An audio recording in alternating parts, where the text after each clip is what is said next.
Gịnwa wo onye Igbo na-ezuzu na ịnọ n'ime ọhịa na-protect ndị Igbo. Na-ezuzu na na-protect ndị Igbo. Na-eme ọfụma na na-protect ndị Igbo. Kwesị nọ na-eme video from now.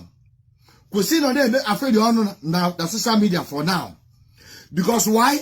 Ha tụwa gị kide gị, ha tag gị, ha ga-atag gị to the whole world to see it so that America make ha bata na Southeast. Ihe ahụ ị ga-eme na from today. This particular video is for Biafra Liberation Army. This particular video is for Biafra Liberation Army, especially Gentle De Yahoo and the Angel Makeup. This particular video is for you because this Igbo-based American soldier don't finally send a serious message and warning telling Gentle De Yahoo and his boys to stop doing video whenever they attack Nigerian soldier or they attack Fulani men, because the American government or the American soldiers will come for them. So this particular video is for Biafra Liberation Army. So if you are seeing this particular video, do well to share, like, and also comment so that they can be able to watch this particular video to avoid doing mistakes. Please tag Biafra Liberation Army under the comment section and share the video. Now, let me address you. At Nosonkwa, listen to Nosonkwa. I want you to take your time and listen to Nosonkwa. Let me tell you, America, we have landed, Nigeria, we have landed. There's no going back. There's no going back. But I will use my dialect and speak this thing now so that you will understand it very well. We are not going back. America is not going back in Nigeria. Hem tore gwa gị na awụ gịnwa wo onye Igbo na-ezuzu na ịnọ n'ime ọhịa na-protect ndị Igbo. Na-ezuzu na na-protect ndị Igbo. Na-eme ọfụma na na-protect ndị Igbo. Kwesị nọ na-eme video from now. Kwesị nọ na-eme afedi ọnụ na social media for now. Because why? Ha tụwa gị kide gị, ha tag gị, ha ga-atag gị to the whole world to see it so that America make ha bata na Southeast. Ihe ahụ ị ga-eme na from today. Kwiri onwe gị ugwu ma gị ma Gentle ma nne gị ma Almighty ma Oskunu kwiri onwe unu ugwu from today. From today, respect onwe gị. Nke onye Fulani ọbụla igide n'ime ọhịa send ye ka o je hụ ekekere ụwa ya. Emekwule video. Ekwukwula okwu ka wara na-ehụ ya ni because gị na-akpa ndị Fulani na-eme video. Nigeria gọọmenti achịrị ndị amị na-achị n'ala Igbo ka enwe ike igide unu sọwa unu ndị egbuge mmadụ ka enwe ike tag unu so that America hụ that Israel hụ that ọhụ unu mege. Kwụsị ya from today. Ọ na-ogekwu unu mme kwụsị ya from today because unu na-anụ ntị agwa unu na-anụ ntị ka unu nọ n'ala Igbo na-echekwa ala Igbo vigilantes n'ala Igbo. Every vigilantes n'ala Igbo share this video ka oru ha ka unu na-achekwa ala Igbo. Unu emekwule video unu hụ ọta ha ji ebuge unu ndị Fulani ji ebuge ndị mmadụ n'ime ọhịa wee video ha mee gbukwenyi ndị a gbuo ni ha unu emekwule video. Unu ekwukwula okwu unu gbuola ha unu emekwule video unu ekwukwula okwu ama mụ na-anụ ntị. Share this video, like, comment, follow me without no reason.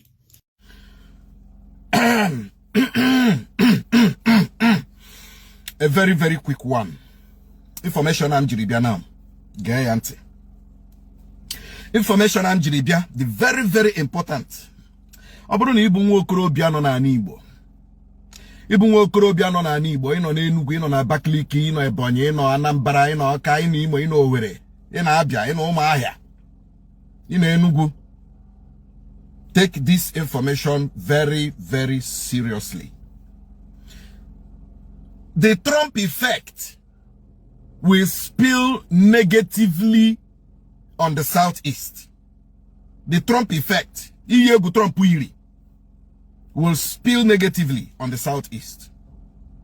And I am telling you this because I have had experiences.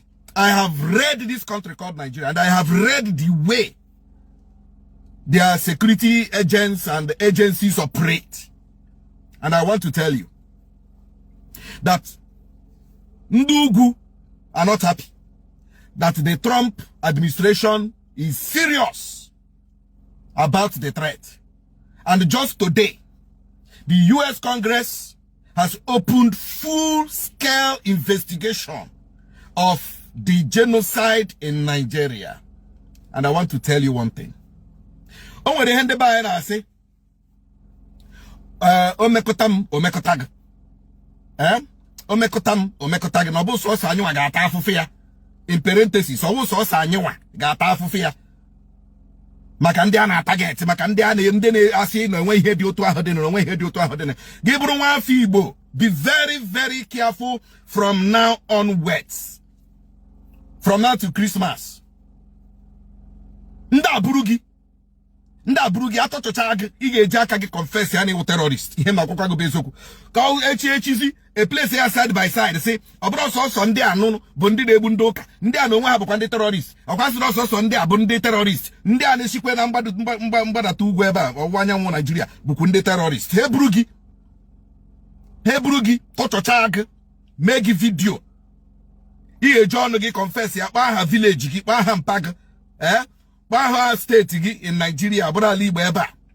Equal, Abagi Hendi Eku, after they touch it in Iwe Kekuni, Burumpagu Mag, a package ye, send the America. Werokum Merie. Werokum Merie.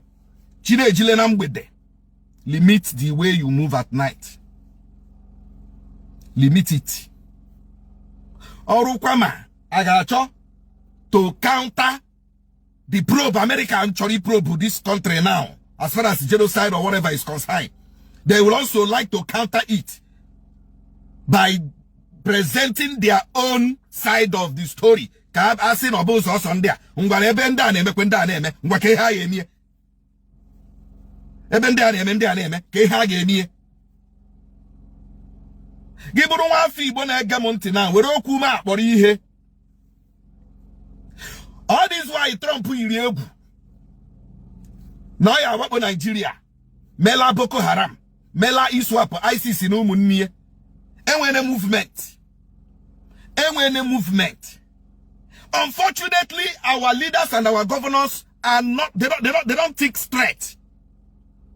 Amami na onwene ya gichele chichotu gichelebe gichekwenebe che ihu chazu.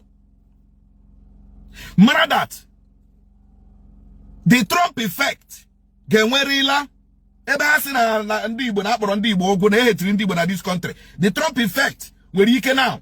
They will not face Trump o. Ndị ga face now ndị Igbo. They will not face America now. Ndị ha ga face now ndị Igbo. Enwene movement from mgbago ugwu to mgbadata ebe of ndị nwa na-achụ achụ. All this trailer gwongworo Neshibagu Batana Southeast. Especially tight in the security and the boundaries leading to Southeast. The governors especially proactive. That is why I always say proactiveness is the meat of quality leadership. Proactiveness. You have to be proactive as a leader to protect your territory.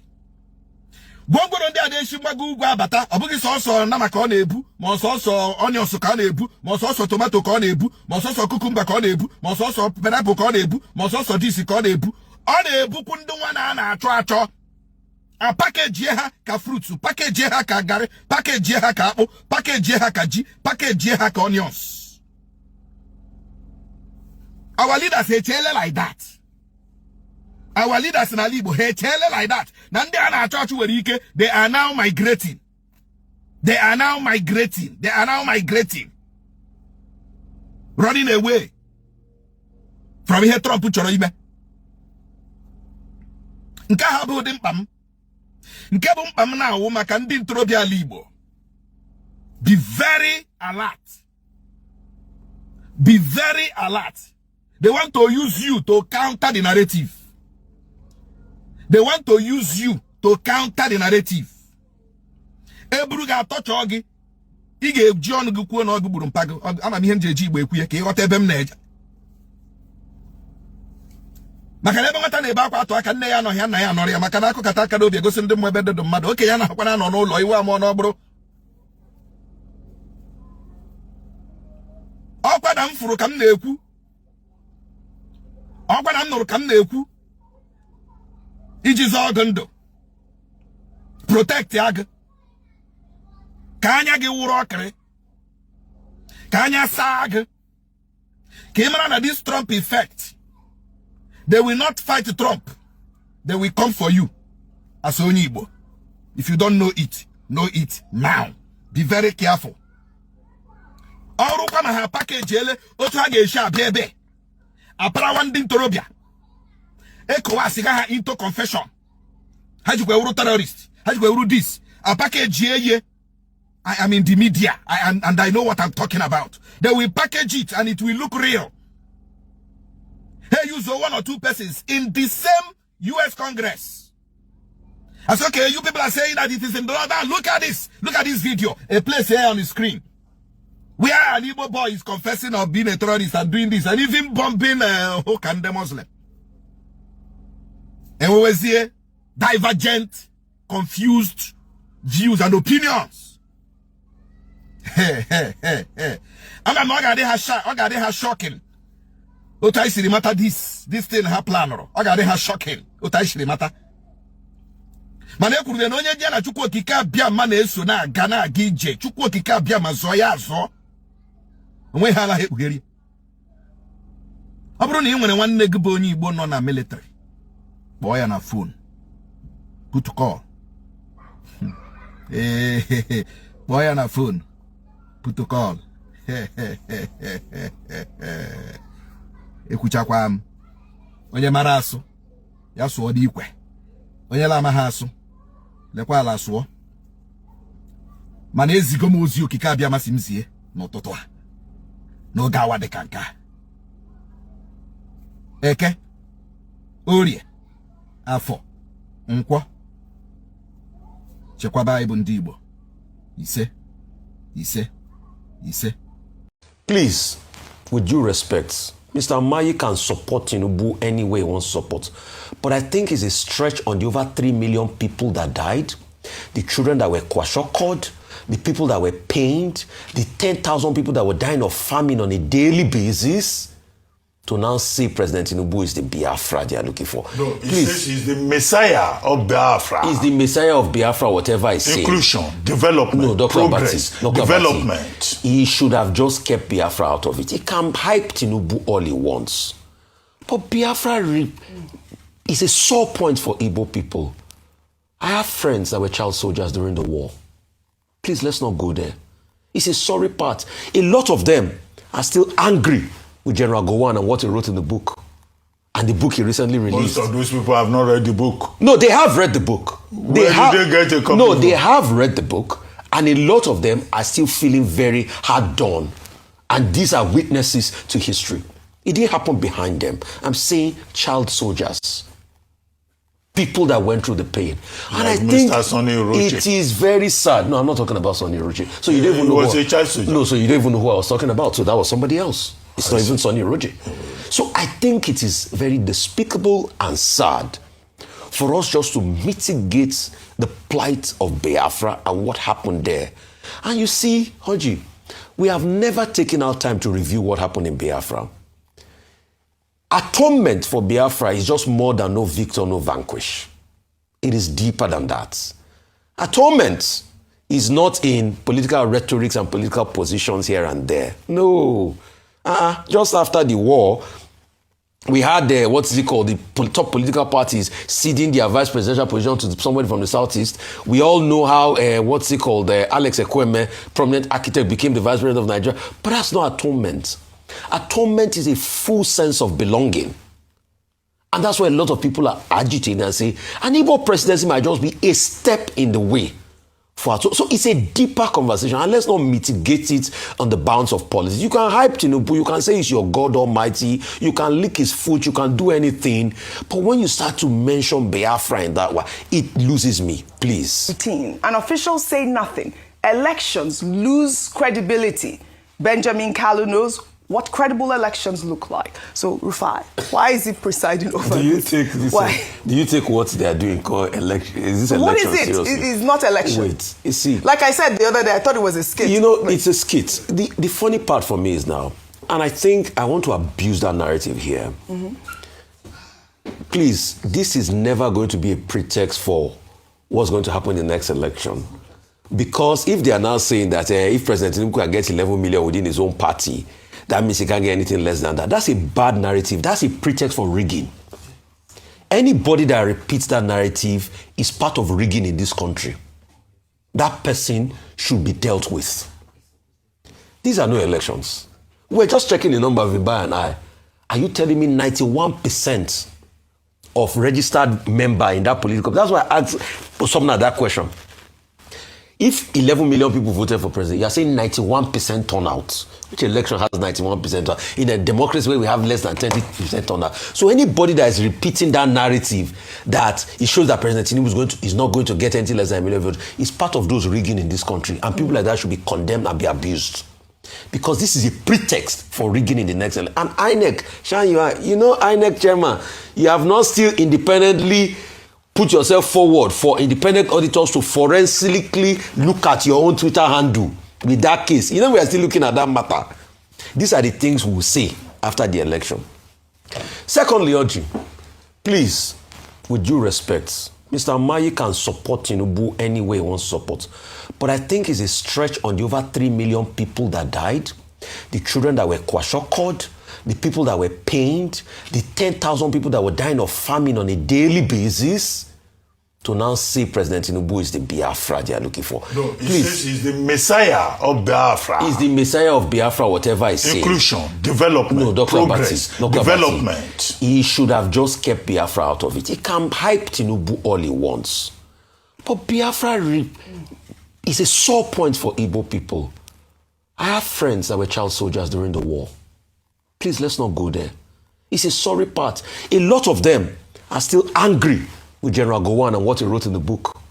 And the book he recently released. Most of those people have not read the book. No, they have read the book. Where did they get a copy? No, they have read the book. And a lot of them are still feeling very hard done. And these are witnesses to history. It didn't happen behind them. I'm saying child soldiers. People that went through the pain. And Like I think Mr. Sonny Roche. it is very sad. No, I'm not talking about Sonny Roche. So you don't even know was a child soldier. No, so you don't even know who I was talking about. So that was somebody else. It's not even Sonny Roche. So I think it is very despicable and sad for us just to mitigate the plight of Biafra and what happened there. And you see, Hoji, we have never taken our time to review what happened in Biafra. Atonement for Biafra is just more than no victor, no vanquish. It is deeper than that.